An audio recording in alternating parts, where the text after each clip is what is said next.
예, 오늘 말씀은 이제 우리가 마태복음 28장 마지막 부분에 왔는데요. 부활에 관한 내용입니다. 마태복음 28장은 크게 세 부분으로 되어 있죠. 하나는 주님께서 부활하신 그것을 천사가 선포하고 또 여자들이 증인으로 세워지게 되고, 그죠? 예, 그러는데 또 다른 증인들이 있죠.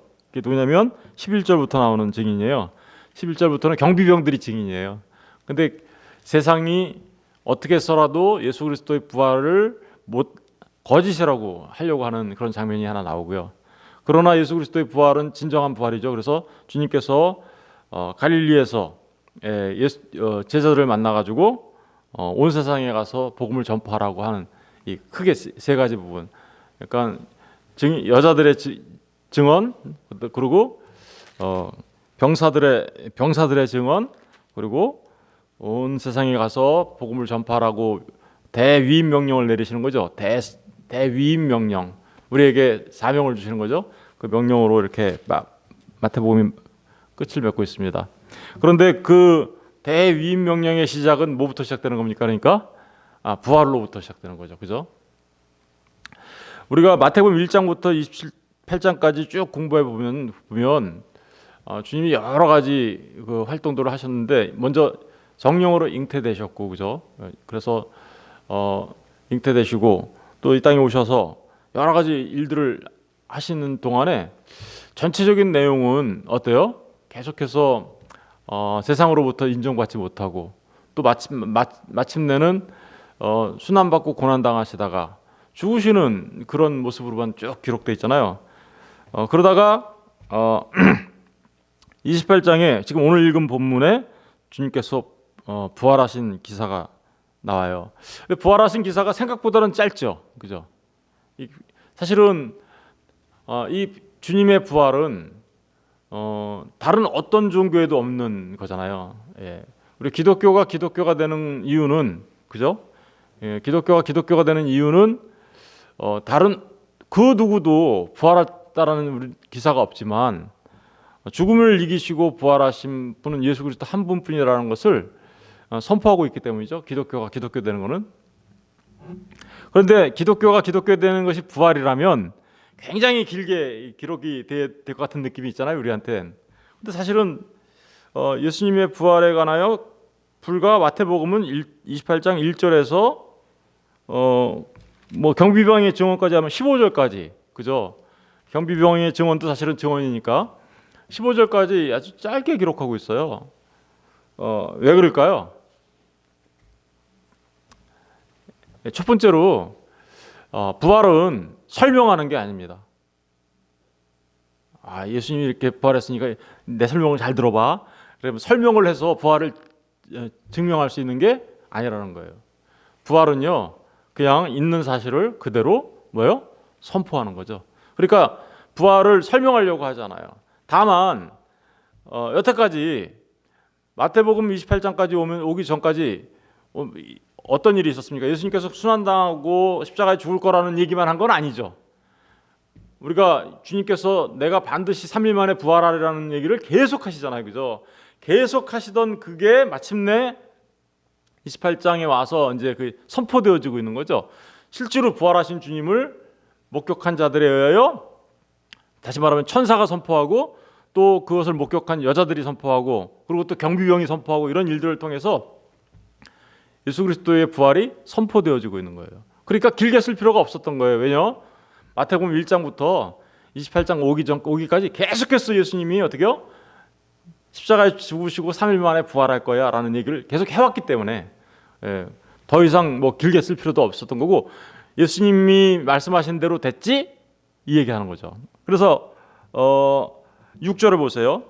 6절을 보시면 천사가 증언을 하는데 뭐라고 증언하나 보세요. 그가 여기 계시지 않고 그가 말씀하신 대로 어떻게 했다고요? 살아나셨다. 그래서 이렇게 하는 거죠. 그가 계속해서 말씀해왔던 대로 살아나셨다. 와서 그가 누우셨던 것을 보라. 그러면서 부활을 뭐라고 하고 있어요? 말씀하신 대로 된 거야. 그리고 선포하죠. 그리고 그가 누웠던 것을 봐. 부활을 증명하는 가장 중요한 요소가 뭐라는 거예요? 빈 무덤. 그죠? 그러니까 부활은요, 예수님의 부활은요, 설명되어지는 게 아니라 주님이 말씀하셨던 대로 되었음을 그냥 선포하는 거고, 그 선포를 뒷받침해주고 있는 분명한 사실은 빈 무덤이었다라는 사실을 우리가 알 수 있습니다. 이것은 아주 중요한 일이죠. 그런데 왜냐하면 예수님이 이 땅에 오셔서 사셨던 그 예수님이, 공생애를 사셨던 예수님이 누구라는 것을 증명하고 있는 거예요. 그분이야말로 메시아 그리스도였음을 나타내고 있는 겁니다. 우리가 주님께서 부활하셨다라는 것은 제가 우리 정막제도에서 얘기한 적이 있었죠. 정막에서 대제사장이 지성소에 들어갔다 살아나온 것은 어떻다는 거예요? 그 모든 제사가 하나님께서 어떻게요? 기뻐 받으시고 연락하셨다라는 거잖아요. 그리고 대제사장이 다시 정막 바깥으로 나왔다는 얘기는 죽지 않고 나온 거잖아요, 그죠?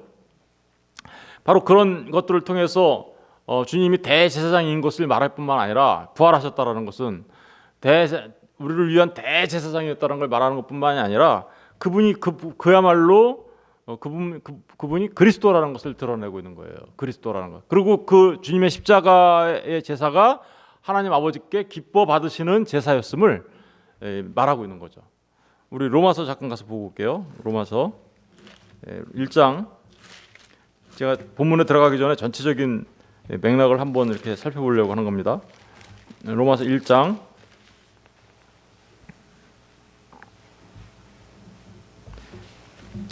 1장 4절을 다 같이 한번 읽어볼까요? 1장 4절 다 같이 시작. 성결의 영으로는 죽은 자들 가운데서 부활하사 능력으로 하나님의 아들로 선포되셨으니 곧 우리 주 예수 그리스도시니라. 그러니까 죽은 자들 가운데서 부활하사 능력으로 뭐가 선포되었대요? 하나님의 아들인 것이 어떻게요? 설명하지 않죠. 그냥 선포한 거예요. 선포. 본래 하나님의 아들이세요. 그런데 하나님의 아들이신 그분이 하나님의 아들로서 온 세상에 선포된 사건이 뭐냐? 부활인 거예요. 그죠? 부활. 그리고 거기다가 선포되셨으니 곧 뭐래요? 우리 주 예수 그리스도시다. 그분은 예수님이 그러셨는데 부활하셨는데 우리의 주님이시고 그 주님이신 그분은 곧 누구라는 거예요? 메시아 그리스도시라는 것을 말하고 있는 거죠. 그러니까 아까 제가 잠깐 말씀드렸던 그 말씀을 로마서의 사도 바울이 로마서에서 온전하게 그것을 뒷받침하게 설명하고 있습니다. 여러분, 예수님이 부활하시면 어떤 일이 벌어진 건가요?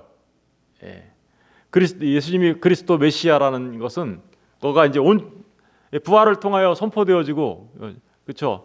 나타난 거잖아요. 그러니까 예수님의 부활을 목격한 자들은 더 이상 어떤 일이 벌어지는 걸까요? 무덤 앞에서 십자가를 바라보며 눈물을 흘리던 자들의 눈물이 스탑되고, 그죠? 그렇죠? 슬픔 스탑, 기쁨 시작이라는 뜻이죠. 그죠? 저는 저와 여러분이 예수를 만나서 이제 정말 더 이상 슬픔은 스탑하고 정말 그리스도 부활하신 주님으로 인하여 정말 그 생명의 기쁨을 누리며 살아가는 하나님의 사람이기를 먼저 축복합니다. 정말 너무나 놀라운 축복이죠, 그죠? 우리 인생은 슬픔으로 점철되고 슬픔으로 끝날 수밖에 없었던 그런 인생이었어요. 그런데 이제는 부활하신 예수님으로 인하여 우리 인생의 슬픔이 종착역이 있게 되었고, 그죠? 종착역이 있게 되었고, 우리는 그 인생의 슬픔의 종착역이 새로운 기쁨의 출발역으로, 그죠? 그 전환된 삶을 살아갈 수 있는 자들이 되었음을 말하고 있는 겁니다. 우리 이제 이게 너무나도 놀라운 사실이에요. 사실은 이 부활은. 그래서 부활에 대해서는 뭐 몇 날 며칠 3박 4일 얘기해도 다 못할 것 같아요. 이게 왜냐하면 그러나 그 모든 부활을 다 얘기할 수는 없고요. 그래서 어쨌든 지금 우리가 마태복음을 강의하고 있는 거니까 마태복음을 중심으로만 살펴보도록 하겠습니다. 그런데 다른 성경을 보완해야 된다면 보완하는 정도로 이렇게 하고요. 그래서 이제 오늘 이제 본문은 조금만 하는 걸로 하고 하겠습니다. 마태복음 28장 1절 보십시오. 안식일이 다 지나고 안식 후 첫날이 되려는 새벽에 막달라 마리아와 다른 마리아가 무덤을 보려고 갔더니, 여기 보니까 이제 주님이 부활하신 날이 언제예요? 그러니까 안식 후 첫날. 안식 후 첫날, 그래서 굉장히 중요한 이야기죠. 이게 안식 후 첫날 언제요? 더더구나 새벽에. 그러니까 새벽이면 언제 뭐죠? 해가 새벽에 해가 뜨는 거죠. 그러니까 여명이라고 할 수 있어요. 그죠? 여명이 해가 동토올 때에 주님이 3일 만에 내가 부활해라라고 얘기하셨는데 정말 3일 만에 부활하신 거죠. 안식 후 첫날이라는 개념은 무슨 얘기냐면 주님이 십자가에 달려 죽으신 것은 금요일 날 오후 3시였죠. 그리고 그날 몇 시에 장사되셨어요? 6시경에. 금요일 날이었어요. 그죠? 그리고 토요일 날 안식일 날 내내는 어디 계셨어요? 무덤에 계셨고요. 그리고 안식 후 첫날 주일 날 아침에 부활하신 거예요. 주일 날 아침에. 그러면 이 안식 후 첫날은 며칠 날 되는 건가요? 새로운 한 주간의 시작이죠. 예, 그러니까 우리 사람들은 자꾸 일요일이라 그러면서 일요일을 세상 사람들은 마지막 날로 알아요. 월, 화, 수, 목, 금, 토, 일 이렇게. 근데 그게 아니죠. 달력 잘 보세요. 보면 일, 월, 화, 수, 목, 금, 토 이렇게 돼 있지. 예, 그죠?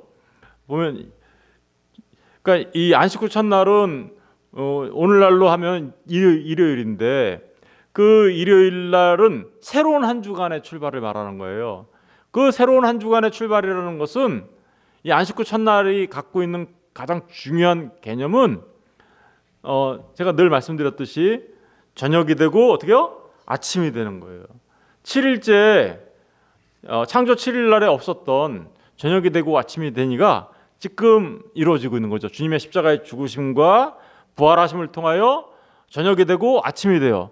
원래는 7일 날은 안식에 들어갔었는데 안식이 우리 인간의 범죄함으로 깨졌죠. 그러니까 주님 하나님이 다시 일을 하셨는데 그 일을 통하여 새로운 창조가 일어나는 것, 그 시작, 그죠? 시작, 그 새 창조의 시작, 그것을 안식 후 첫날이라는 말로 나타낼 수 있는 거죠. 안식 후 첫날, 8일째 되는 거죠. 8일. 그러니까 이 안식 후 첫날이라는 말은 새로운 시작이라는 의미가 그 안에 들어가 있고요. 우리 그래서 언제 예배 드려요? 주일날 지금 드리는데 안식 후 첫날 드리는 거죠. 우리가 그래서 옛날에는 안식일을 지켜라 이렇게 돼 있었잖아요. 안식일을 지켜라. 근데 그 안식일은 다 무엇과 관련돼 있었나요? 첫 창조와 관련돼 있었죠.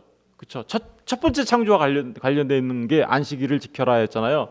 그리고 그 첫 번째 창조와 관련돼 가지고 나중에는 출애굽 사건과 관련되죠. 출애굽 사건과 내가 너희들을 애굽에서 구원해내는 것을 기억하며 안식일을 지켜라 이렇게 얘기하잖아요. 그러니까 첫 번째 창조의 그 안식일이 이제는 뭘로 바뀌어요? 구원과 관련된 걸로 바뀌어요. 그런데 그 구원은 뭘로 나타나는 겁니까? 8일, 다시 말하면 안식 후 첫날 주님의 부활하심과 새로운 창조로 나타나는 거죠. 그러니까 첫 창조가 안식일과 관련되어 있다면 안식 후 첫날은 새 창조와 관련되어 있는 거예요. 그러니까 우리 모두가 뭐예요? 새로운 피조물로 탄생될 것을 말하고 있는 겁니다. 이제 그 안식 후 첫날이라는 말씀을 했는데 새벽에 막달라 마리아와 다른 마리아가 무덤을 보려고 갔다. 이 사람들은 왜 갔을까요? 무덤에. 새벽에 막달라 마리아와 다른 마리아가 무덤을 보려고 갔다. 그러니까 안식일 날은 안 간 거예요. 그죠? 안식일 날은 움직일 수 없으니까. 근데 안식일 날은 안 가고 안식 후 첫날 이제 갔는데 왜 갔을까? 마가복음에 가서 보면 답이 나오죠. 마가복음 16장 가서 보세요.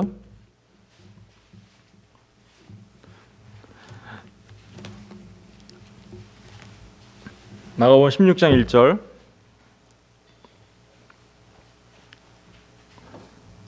안식일이 지남에 막달라 마리아와 야고보의 어머니 마리아와 또 살로메가 여기 보니까 이제 아까 마태복음에서는 그냥 막달라 마리아와 다른 마리아라고만 돼 있었죠.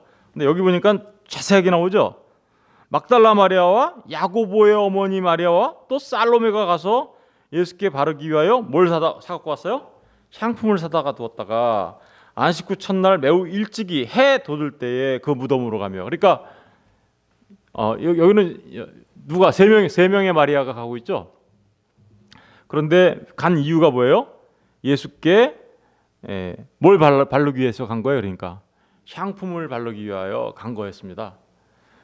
그러니까 이 세 여자, 막달라 마리아를 중심으로 한 여자들은 예수님의 시신에 향품을 바르기 위하여 갔어요. 갔다가 뭘 목격하게 된 겁니까? 부활을 목격하게 된 겁니다. 여러분 참 놀랍지 않나요? 제자들은 다 도망가서 예수님이 죽었는지 살았는지 아무런 관심도 없는데 여자들은 여전히 예수님이 죽었음에도 불구하고 어때요? 주님을 사랑해요. 그래서 그 주님을 사랑하는 그 마음으로 향품을 사서 예수님께 바르기 위하여 찾아갑니다. 그러다가 어떤 일을 경험하게 된 거예요? 부활의 목격자가 되는 거예요. 여러분 정말 놀라운 저는 이 여인들을 보면서 참 이 성경은 정말 진짜다. 부활의 첫 번째 목격자가 누구예요? 여자분들이잖아요. 당시에 우리 잘 아시다시피 여자분들은 제가 늘 간단하게 말씀드리면 사람 취급 안 했잖아요. 그런데 그분들을 증인으로 세워서 이렇게 한다라는 것은 성경은 정말 1.1획도 거짓이 없이 진리만을 전하고 있고 오히려 그런 것 때문에 성경이 이 예수님의 부활이 온전하게 선포되어진다는 사실을 우리가 깨달아 알 수 있죠. 여러분 우리 누가복음에도 잠깐 가서 볼까요? 누가복음은 또 뭐라고 기록하고 있나? 조금씩 다르게 기록하고 있어요. 24장 1절 24장 1절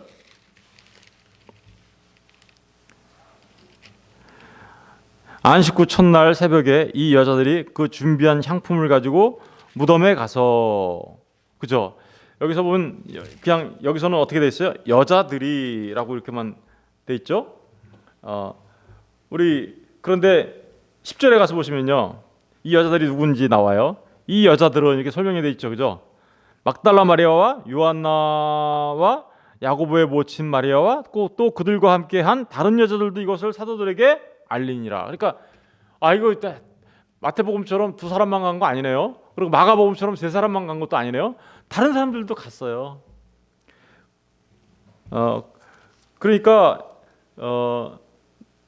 마태는 두 사람한테만 관심 있게 기록을 한 거고 마가는 세 사람을 이렇게 관심 있게 본 거고 누가는 거기 갔던 사람들을 가능한 한 다 기록하고 있죠. 요한복음은 어떻게 기록하고 있나 가서 볼게요. 요한복음 20장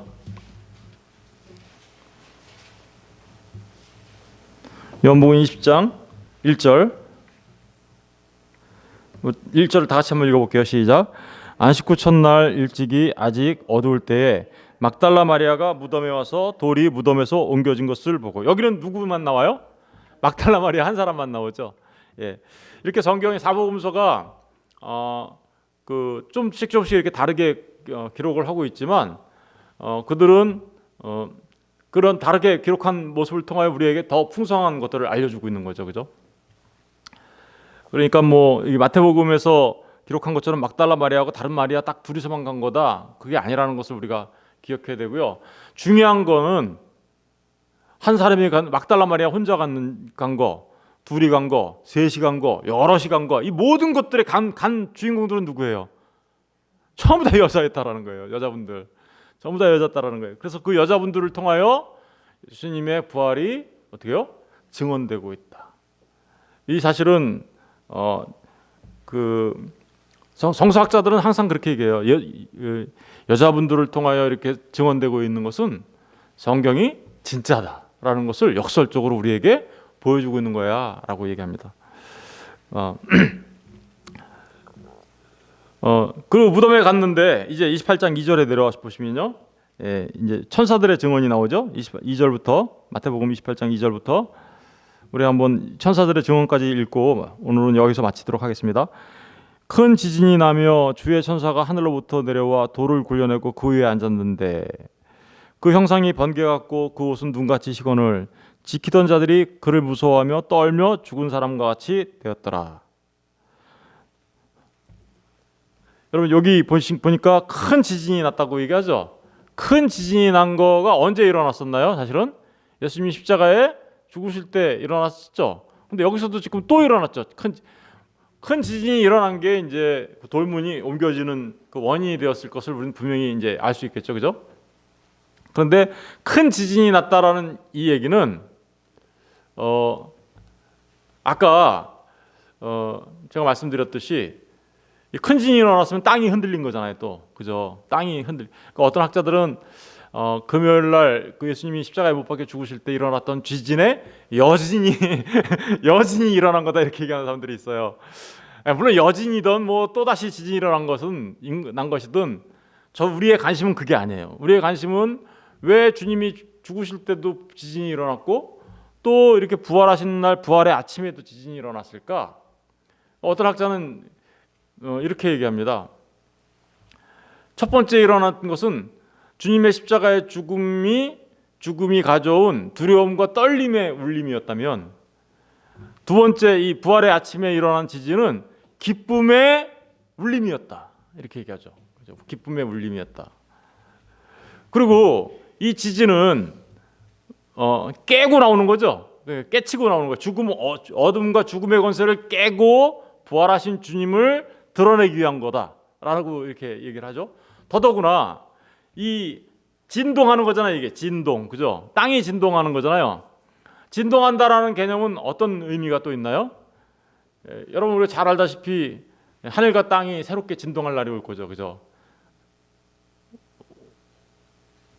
모르시는 하늘과 땅이 진동할 거예요. 또 한 번 다시 말하면 이 진동은 새 하늘과 새 땅의 창조, 새 창조의 그 시작을 말하고 있는 거다. 우리 히브리서 가서 보세요.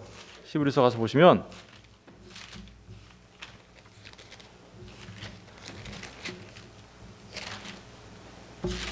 히브리서 12장 가서 보세요.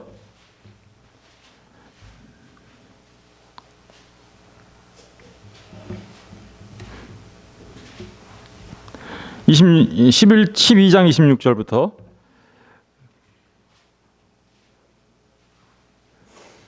그때에는 그 소리가 땅을 진동하였거니와 이제는 약속하여 이르시되 내가 또 한 번 땅만 아니라 하늘도 진동하리라 하셨느냐. 그때는 언제냐면요, 이거는 이제 시온산에서 있었던 그 사건을, 시온산에서 시내산에서 하나님의 말씀을 받고 언약을 체결할 때 땅이 진동했었어요. 그런데 또 한 번 땅이 진동할 거다라고 얘기하고 있어요. 27절 이 또 한 번이라 하시면 진동하지 아니하는 것을 영존하게 하기 위하여 진동할 것들 곧 만드신 것들이 변동될 것을, 지금 우리가 보고 있는 이 땅과 하늘, 이 우주 만물들은 또 다시 한번 어떻게 해요? 변동될 것을 얘기한다라고 얘기하고 있어요. 28절 보세요. 그러므로 우리가 흔들리지 않는 나라를 받았은즉 은혜를 받자 이로 말미암아 경건함과 두려움으로 하나님을 기쁘시게 섬길지니. 여기 보니까 땅이 흔들리고 진동하죠. 근데 땅만 흔들리는 게 아니라 모두 흔들려요. 하늘도 흔들. 이거는 뭐냐면 하나님 영원히 흔들리지 않는 하나님 나라가 나타나게 될 것을, 이 지금 현재 있는 우주들이 흔들리고 변화돼야 새 하늘과 새 땅이 나타나게 될 것을 지금 얘기하고 있는 거예요. 그럼 예수님이 십자가에 죽으실 때 또 한번 울렸었지만 부활하실 때 또 다시 땅이 흔들렸다는 얘기는 바로 그 새 하늘과 새 땅의 진동을 지금 어떻게 된 거예요? 주님의 부활하심으로 인하여 시작되었음을 지금 이야기하고 있는 거예요.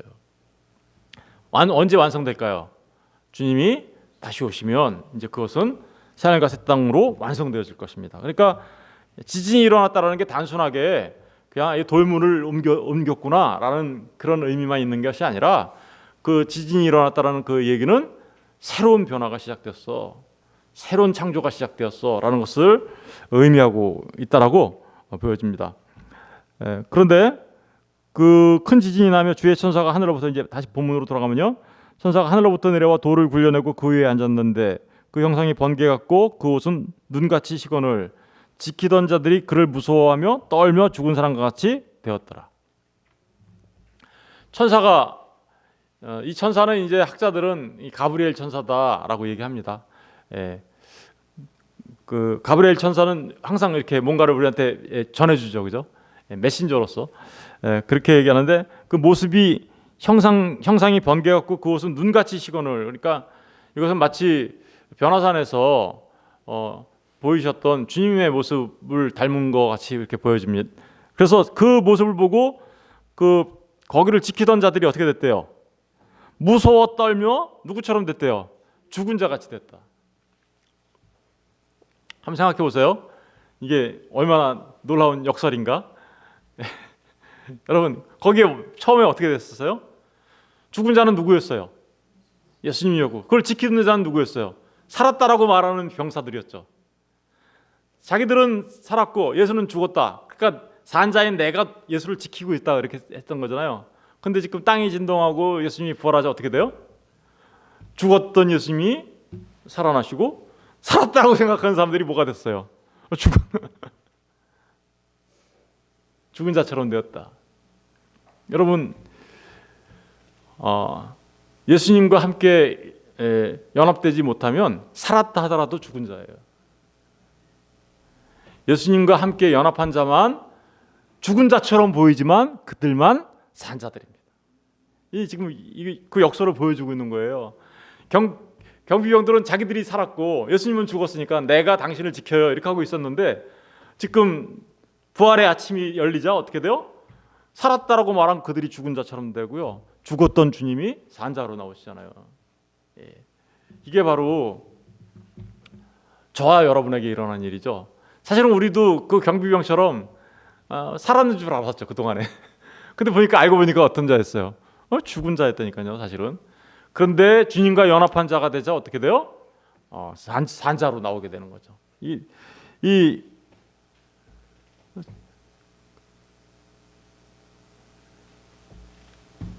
정말 놀라운 역설이 여기 숨겨져 있으면서 주님의 부활이 우리에게 무엇인가를 알려주려고 하고 있는데 그것은 뭐냐면 바로 주님만이 진짜 산자이신 것을 말해주고 있고요. 그래서 주님과 연합한 자만이 산자가 된다라는 사실을 말해주고 있어요. 이걸 다 찾아보려면 또 로마서 가서 봐야 되는데요. 시간이 많이 지났는데 내일 좀 더 보충하는 걸로 하고요. 여러분 저와 여러분도 본래는 죽은 자였어요. 그래서 주님이 부활할 때 죽은 자로 남아 있었어요.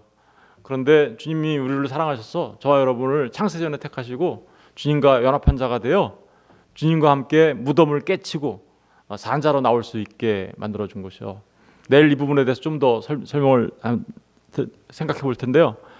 그러니까 제가 드리고 싶은 말씀은 이제부터는 죽은 자가 아니라 슬픔에 사로잡혀 있는 자가 아니라 산자로서 부활의 기쁨을 누리며 살아가는 저와 여러분이 되시셨으면 좋겠다라는 말씀을 하고 싶은 거예요. 정말 이제는 슬픔은 뒤로 하고, 그죠? 죽은 자로서의 삶이 아니라 그리스도 예수와 함께 산 자로서 그 부활의 기쁨을 누리며 살아가는 사람들, 그런 분들이 다 되시기를 주의 이름으로 축원드립니다. 기도하겠습니다.